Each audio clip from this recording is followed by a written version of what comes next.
What's good, y'all, and welcome to my review for Loki Season 2. Just finished up the last episode, man, and oh my god, man, this season was incredible, bro. Like, I'm gonna spoil my Feinberg right now, but fuck it, man. You know, you guys can probably guess this if you guys saw my reactions, or not my reactions, my tweets for Season 2. If you guys can follow me, you guys know I live tweet while the episodes are airing when I watch them. But, like, this show is just a masterpiece in every sense of the word. Like, this show was just, this season I should say, was just masterfully crafted, from the set design, the directing, the cinematography, the CGI, you know, the acting, especially from Tom Hiddleston, man. My god, what a performance he gave.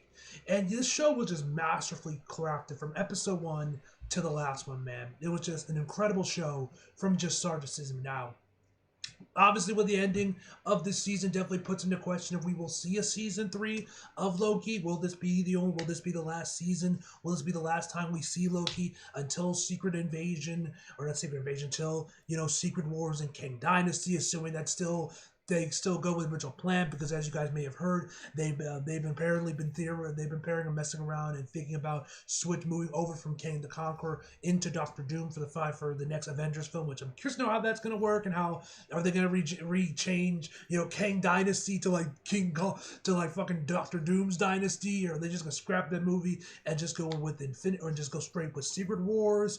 You know, I'm curious on that one, because, you know, the whole thing with Jonathan Majors and the assault charges and the case he has for that, which, you know, it is what it is, man. Obviously, you guys know me. I love Jonathan Majors. Obviously, I hope everything goes well, and, you know, he's clean and everything, because I want him to still be playing Kang the Conqueror, man, because he was incredible this season, man. And just every time he was on screen, man, I'm like, God, I love this guy. Such an incredible actor, man. He is just perfect as Kang, man. You know, and all his different variants of Kang. You know, He Who Remains, Kang, when we saw him in Ant-Man the Wasp, Quantumania, man, of course, and Victor Timely, that we see in the second half of the season, man.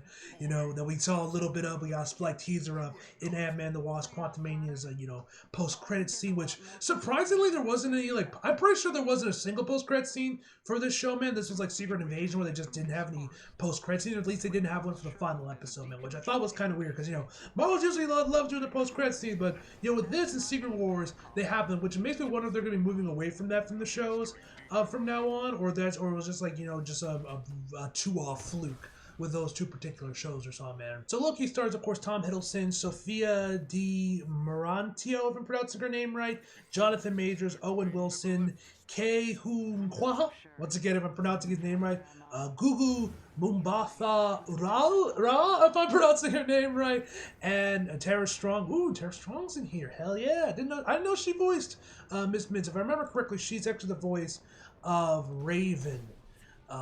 If I remember correctly. Yeah, Raven and Timmy Turner, man. So, I didn't know she was in here, man. You know, she has a good southern accent, I gotta say. I didn't know that, man. I literally just realized that today when I was looking up the castle, man. I did not know that. But hey, cool. Good to see Tara Strong, man. She's a good VA. Anyway, and the plot of season 2, Loki and the rest of the TVA look go searching for Sylvia. At least that's what the little synopsis I found off Google for season 2. But first off, the cast, man, is phenomenal. Like, of course, Tom Hiddleston arguably gives his best performance as Loki in this season, man. Like, he is just so good, man. From, of course, when he's like doing the time slipping in the first couple episodes, but when we get to like the last last 2 episodes, man, Tom Hiddleston just really steals the show, man. He just gives such an incredible performance with Loki as he's desperately trying to save the timelines, you know, or I guess the sacred timeline, all the branches and everything from what happened in the first season, man. He just, an incredible performance in, man. Jonathan Majors, obviously, he's kind of almost the highlight outside of, you know, Tom Hiddleston for me, man. Like, when we see him as Victor Timely, man, in his prototypes, you know, he's just amazing, man. Like, you know, like I said, I know the man's got case and everything, man. Like I said, I hope everything goes well and he's clean and everything, and we can continue seeing him play Kang the Conqueror, man. I'm down for Doctor Doom, man, because I think Doctor Doom is a great villain, you know, that's right. And I would like to see what they would have in store for Doctor Doom as like a phase-ending villain. Probably start him off with the introduction to the Fantastic Four and go up from there, but like, I want Kang, you know, because Jonathan Majors is so good in the role, man. But, you know, it is what it is. Regardless of what happens, man, you know, it is what it is. But I love Jonathan Majors, man. He's incredible in the role, man. And, yeah, hopefully we see more of him, man. I hope this is the last time we see Jonathan Majors, man. But, hey, he went out with a bang, if you ask me, man, with Loki Season 2, man. He was incredible this season, man. And Victor Timely, man, he's awesome. I loved him when he was playing him, man. He was just he's just such an amazing actor. Owen, I also have to say, was really great as Mobius to see. Like Mobius, I think I felt like Mobius was more of like a comic relief character in season 1. Mobius, they definitely give him a lot more depth, where he is still kind of the comic relief character, and he's kind of like more of the chill, laid back guy, but he does have his serious moments, and I like what they did with his character. Not to get into spoilers, which we'll obviously do in the spoilers discussion, but I thought they did a really good job with his character and what they add on to Mobius as the season progressed. Man, I thought he was really good, man. And Ke Huy Quan, and like I said, I feel like I'm butchering his name, but I don't know if I am or not. As OB, man, he was awesome, man. When we see him going over the temple loom and all that shit, man, he was just awesome, man. He was just a good presence to have, man. He was and I was popped whenever he made appearance, man. He was awesome as OB, man. I would like to see more of OB in the future. And of course, Sophia Fantastica Sylvie as always, man. Now, first thing we gotta also say today is the CGI in this show is incredible. You guys know that more recently, in some of the more recent MCU projects, mostly Thor: Love and Thunder, and I'm sure a couple other ones as well. A lot of people have been criticizing Marvel's CGI. Now it doesn't look good. They're not giving the VFX chart the proper time they need in order to make the CGI perfect the CGI, make it look good and everything, man. And obviously, there has been some shoddy CGI in some of the recent outings from the MCU, man. But honestly, man, the CGI in Loki looked amazing. But obviously when we see, the temporal loom itself around the end of the season, man, when they're trying to fix that thing up there, to when we see some other stuff that I don't know if I can mention this one without getting into spoilers, man, but that whole thing, that looked amazing. Loki's time slipping looks incredible, man. I don't know if that was practically done or if that was all CGI, but regardless, man, that looked amazing. Just the CGI in this show just looked great throughout the board, man. So shout out to the VFX team. They were actually given the proper time for once to actually finish the CGI. The set design, man, was also great, man. I love what the additions they added to the TVA, man, with OB, of course, being added, man. And I love how claustrophobic they made it, man. There's so many really tight hallways in the TVA now when we get to OB, and just the overall directing these episodes made it feel super claustrophobic when they're inside the TVA, looking around this place, rushing to different locations and everything, man. I love how they made this place feel really I really feel really claustrophobic in the second season compared to the first one. It might have been the same in the first season, but haven't gone back and watched since I originally watched, man. But I love what they did with the TVA. Just the overall directing this episode, man, was just superbly done, man. Like I said, every episode was masterfully crafted, man. Each episode, man, it was just that first episode, especially, man. You guys know I was talking about how good the editing was, the directing was, everything, man. The cinematography for the show is great as well, man. Like I said, it makes the show they made the TVA feel super claustrophobic at times, man, with the tight hallways and everything, man. There's some really nice shots in the last episode as well, man. It just looks, the show itself just looks amazing, man. I also love that orangey color grade they went with for, when they're inside of TVA for most of the show, man. It just looks great, man. Just like I said, this show was just masterfully crafted on all fronts, man. The music is also great as well, man. And, yeah. It's kind of hard to talk about the show without getting into spoilers. Like I said, I'm going to be doing spoiler session, so, it won't be much longer. But, I think that's about everything I could think of without getting into spoilers of what I enjoyed this show. If there was one thing there was a problem, a flaw, if you will, that I have with season 2, man, and this is more of me thing, is just there isn't enough Kang. There isn't enough Jonathan Majors in the show, man. Because, I was expecting with season 2, I thought that we're going to get a lot more, and of course, after Quantum Mania, I thought they were going to give Kang a lot more of a bigger focus in the show, and he kind of is. He's definitely always a constant presence throughout the show, man. Constantly mentioning He Who Remains, them going after his variants, of course, Victor Timely and everything, man. But, I wish there was more. I wish there was more Jonathan Majors in the show, man. Because, like I said, he's just so good in the role, man. He's just such an amazing actor. And I just wish we got more of him, man. That's my only problem. I wish there was more Jonathan Majors in Loki, man. But, yeah, that's about everything I can go into without getting into spoilers. But, yeah, as always, guys, I'll give my final verdict, and then we'll jump right into the spoilers discussion. So, overall, my final verdict for this show, man, if you guys couldn't guess already, is a 10! Out of fucking 10, ladies and gentlemen. So as always, we're going to get into spoilers, because if you guys have not seen Loki Season 2 and do not want to get spoiled, leave now. Everybody else, let's jump in. So, the one thing first we'll talk about, might as well just talk about the last episode. First of all, I love Loki's new design they gave him, and it seems like after he's controlled his time slipping, he seems like he's now become I don't even know if this is true or not, but some sort of time god, it looks like. It seems like he has taken over the role of He Who Remains in this reality, in the multiverse, and it seems to be the one that's now controlling the multiverse or keeping it from imploding on itself, man. like it was originally with the temporal loom and the TVA and everything, which they were trying to prevent after Sylvie killed Kang in their universe. That's at least what it seems like. That's at least how it comes off to me. I could be wrong on that one. It could be something else, which definitely has me interested in seeing what they're going to be doing with Loki in Secret Wars as well as Kang Dynasty. Assuming that they keep Jonathan Majors, they don't move over to Doctor Doom, and they keep up with Kang. Maybe they put him on the back burner for now and then bring him back later another time or something.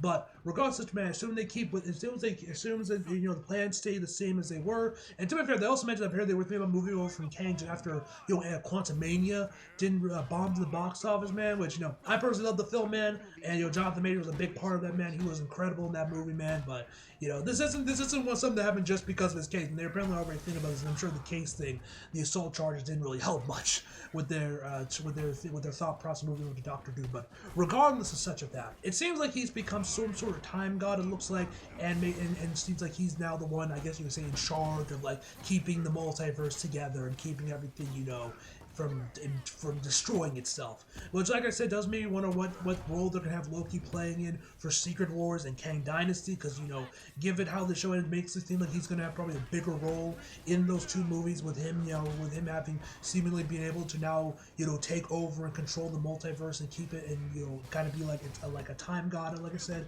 of sorts. Man, it definitely makes me wonder what they're gonna have him do in there. Are we finally gonna see Thor and Loki reunite, which I feel like is gonna happen eventually, man. With since whatever they brought him back for the Seed show, man, I'm sure I'm not the only person that thought this was gonna eventually lead to Loki and Thor meeting up again at some point in either Kang Dynasty or Secret Wars.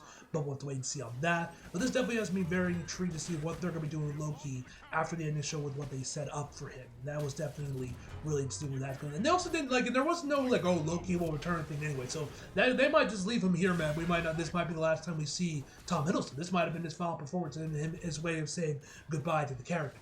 We'll have to wait and see on that one, but hopefully we see more of Loki, because I really like what they did there. I love his new design, man. I love his new design, so hopefully we see more of him rocking this outfit, man, because it looks so good. Now, let's get into Mobius. Like I mentioned before, one thing I liked about Mobius in the seasons that they kind of gave him more to do and kind of moved him past being just the comic relief character, because as you guys know, in one of the earlier episodes, they get one of the former TVA guys that kind of went off to another reality, to one of his variants, and became a movie star. Be like, oh yes, I am now a movie star. I'm in pardon and all this shit, man. And they eventually capture him, and then they have the interrogation sequences, and he starts posting all these buttons on Mobius, and Mobius actually punches him, man, before they actually use those